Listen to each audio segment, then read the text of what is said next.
कोलकाता जकरिया street seat पर आज इमरान प्रतापगढ़ी ने अपना ज़ोरदार भाषण दिया। हर बार की तरह उन्होंने अपनी शायरी से लोगों का दिल जीता और अपनी शायरी से बीजेपी पार्टी पर निशाना साधा। लोगों ने उनकी शायरी को इतना पसंद किया कि मूसलाधार बारिश होती रही, लेकिन लोग बारिश में खड़े हुए उनकी शायरी और उनका भाषण सुनते रहे। मुस्तकबिल का भी फैसला हो रहा है। कितना खूबसूरत मंजर है, हल्की हल्की बारिश की बूंदें हैं और आपकी जिंदा दिली है, आपकी मौजूदगी है। मैं आपको सलाम करता हूँ। जब इस मुल्क में नफरत की बारिशें हमें नहीं डरा सकी तो पानी की रहमत की बारिशें हमें डरा सकती हैं। आप यहाँ मौजूद हैं, मैं कुछ मिनट आपसे मुखातिब रहूंगा।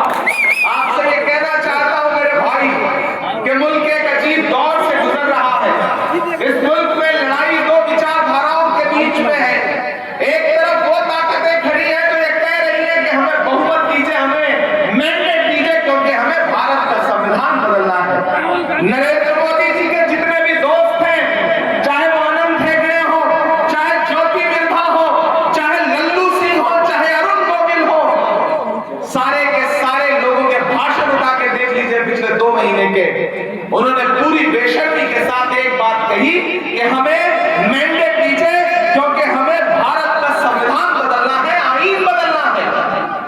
एक तरफ नरेंद्र मोदी खड़े हैं जिनके साथी और जिनके लोग कह रहे हैं कि हमें संविधान बदलना है, और एक तरफ राहुल गांधी खड़े हैं जो ये कह रहे हैं कि हमारे जिस्म में जब तक एक भी सांस बाकी है, ना हम हिंदुस्तान के संविधान को हाथ आने देंगे, ना हिंदुस्तान की जमहूरियत पर हाथ आने देंगे। मैं यहाँ पर राहुल गांधी के साथी की हैसियत से, सिपाही की हैसियत से खड़ा होकर के आपसे ये कहना चाहता हूँ, कोलकाता वालों, कोलकाता नॉर्थ वालों, जकरिया स्ट्रीट वालों, कि इस मुश्किल लड़ाई में अब फैसला आपको करना है कि आप कहां खड़े हैं। किस एक लम्हा अपने मुसल्लों पे दुआएं उठी, उसी का सदका है कि राहुल गांधी ने, मेरी बात को बहुत संजीदगी से सुनना, ये एक ऐसा वक्त जब सियासी तौर पर तमाम पॉलिटिकल पार्टियां आपसे, आपकी परछाई से अपना दामन बचा रही हो, ऐसे वक्त में राहुल गांधी ने आपके इस बेटे को, आपके इस भाई को हाथ पकड़ के ये कहा कि देश के सबसे बड़ी पार्लियामेंट में, राज्यसभा में जाओ और वहां बैठ करके अपने समाज के लोगों के लिए, अक़लियत के लोगों के लिए, मजलूमों के लिए, गरीबों के लिए लड़ाई लड़ो, आवाज उठाओ। और ये प्रदीप दादा भी इस बात के गवाह हैं कि चाहे इस देश की सड़कें हो या संसद हो, इमरान प्रतापगढ़ी ना कल चुप हुआ था, ना आने वाले दिनों में चुप होगा। ये मेरा आपसे वादा है, क्योंकि मैं इसलिए जिंदा हूं कि मैं बोल रहा हूं। दुनिया किसी गूंगे की कहानी नहीं लिखती। मैंने देश की पार्लियामेंट में भी खड़े होकर के साहिब से सवाल किया था, और जकरिया स्ट्रीट पे पक्षियों के लिए, अपने अपोनेंट के लिए मुजरा शब्द का इस्तेमाल किया उन्होंने। एक प्राइम मिनिस्टर कभी ये बोलता है कि कांग्रेस की सरकार आ गई तो आपका मंगलसूत्र छीन लेगी, फिर बोले कांग्रेस की सरकार आई तो आपकी भैंस छीन लेगी। याद है उनका नारा क्या था? मैं देश नहीं बिकने दूंगा। आजकल क्या नारा लगा रहे हैं? मैं भैंस नहीं बिकने दूंगा। देश बिकने से लेके भैंस बिकने तक पहुंच गए हैं। इसलिए मैं यहाँ के जिंदा दिल आवाम को, यहाँ के दानिश्वर लोगों को, अपने बुजुर्गों को, सबको पुकारता हुआ ये कहता हूँ कि मेरे भाई, अच्छा फोटो भी इधर लगी हुई है, देखिए साहब दाढ़ी वाड़ी बढ़ा करके खड़े हैं। 4-5 दिन पहले रोए, एक इंटरव्यू देते हुए प्राइम मिनिस्टर साहब रो पड़े। मुझसे मीडिया के साथियों ने कहा, इमरान साहब प्राइम मिनिस्टर तो आज भावुक हो गए, उनके आंसू निकल आए, आप क्या कहेंगे? मैंने कहा वो अब तिजारती पहलू निकाल लेता है, मैं कुछ कहूं तो तराजू निकाल लेता है। मैं इसलिए भी तेरे फन की कद्र करता हूं, तू झूठ बोल के आंसू निकाल लेता है। उन्हें ये हुनर आता है। अदाकारी के मामले में दिलीप कुमार साहब हो या अमिताभ बच्चन साहब हो, सब पीछे हैं इनसे। इन्हें और कुछ नहीं आता, सिर्फ अदाकारी आती है। इस बात का कायल हूं मैंने देखा है पार्लियामेंट में, दादा भी मौजूद रहते थे, लेकिन एक बात मैंने देखी है, दादा पार्लियामेंट में तकरीबन हमारा इनका 1 साल से ज्यादा का साथ रहा। और मैं यहां खड़ा होकर एक बात आपको बता रहा हूं कि जब जब सामने नरेंद्र मोदी जी भाषण देने के लिए खड़े होते थे, इस तरफ से कांग्रेस के खेमे से, अपोजिशन से सबसे पहले कोई आदमी कूद करके वेल में खड़ा होकर उनके खिलाफ नारा लगाता था, तो उस शख्स का नाम प्रदीप भट्टाचार्य है। मेरे पार्टी के आदमी ने कहा कि वो बुजुर्ग है, मैंने कहा नहीं, वो नौजवान बुजुर्ग है, वो कभी बुजुर्ग हो ही नहीं सकते प्रदीप दादा। नरेंद्र मोदी जी को भी जवानी के मामले में कोई मार दे सकता है तो प्रदीप दादा ही दे सकते हैं।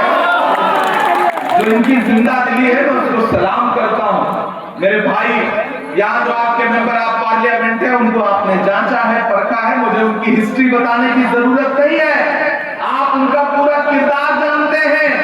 एक जो भाजपा से आए हैं वो किन किन कितने कितने घाट का पानी पी के आए हैं ये भी आप जानते हैं, मुझे उसके बारे में बहुत ज्यादा कहने की जरूरत नहीं है।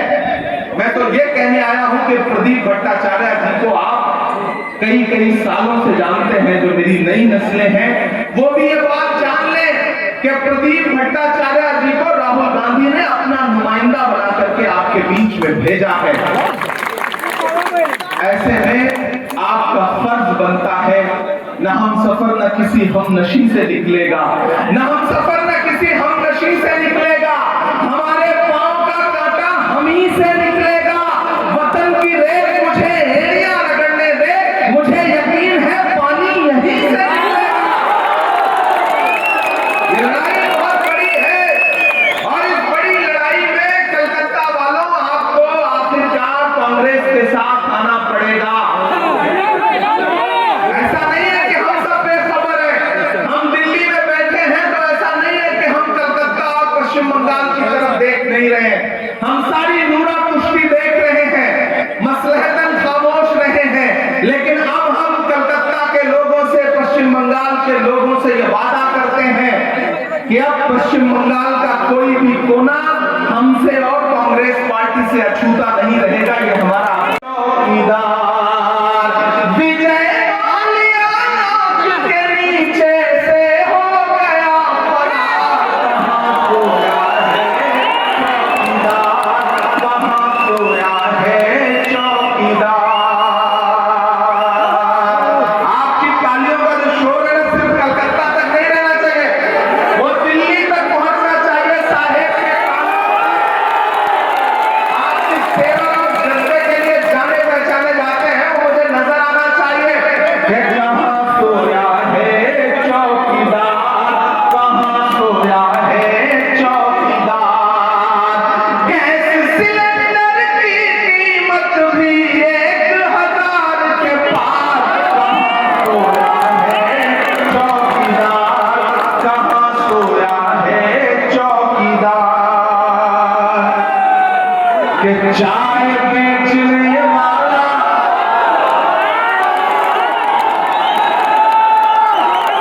चाय बेचने वाला पूरा भारत बेच रहा है। सही कह रहा हूं ना? सही कह रहा हूं कि नहीं कह रहा हूं? सही कह रहा हूं ना? कि चाय बेचने वाला पूरा भारत बेच रहा है। इसी काम में हासिल उसे महारत बेच रहा है कि रेल बिक गई, तेल बिक गया, बिका हवाई अड्डा। बंगाल में कोलकाता में रेड अलर्ट है, हाई अलर्ट है। हम लोग रखते हैं एक चीज तो जान लीजिए कि आपकी यहाँ मौजूदगी से आज की रात न जाने कितने लोगों को नींद नहीं आएगी, ये तो तय है।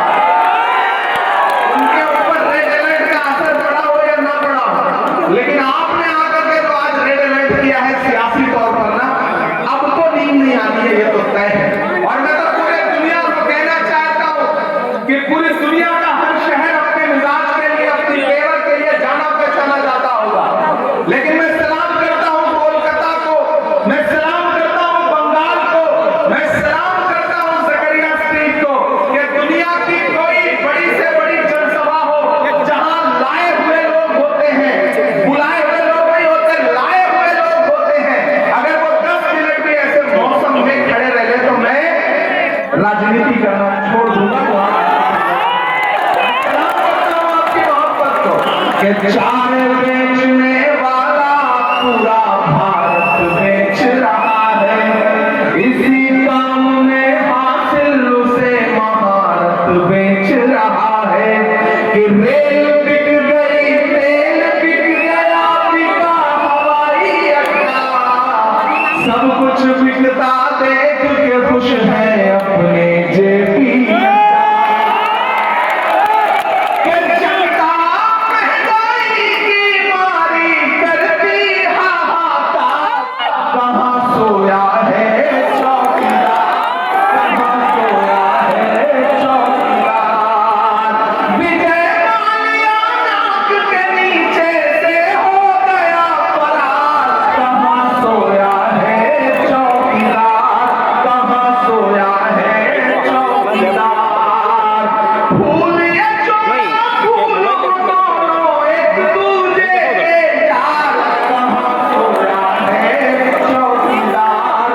मौत जिस रोज आएगी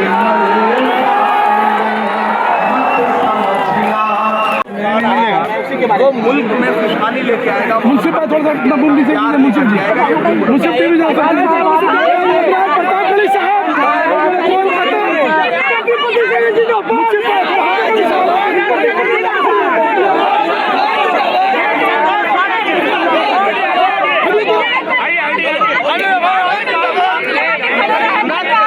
आपकी भाषा सुनने के लिए क्या लग रहा है? ये तो मीडिया के साथ तय करें कि इस तरह की जनसभाएं किस तरह का इम्पैक्ट करती हैं। हजारों की तादाद में लोग मौजूद रहे, जो कि रेयरेस्ट है। इस तरह की सभाएं बहुत कम आपको नजर आएंगी।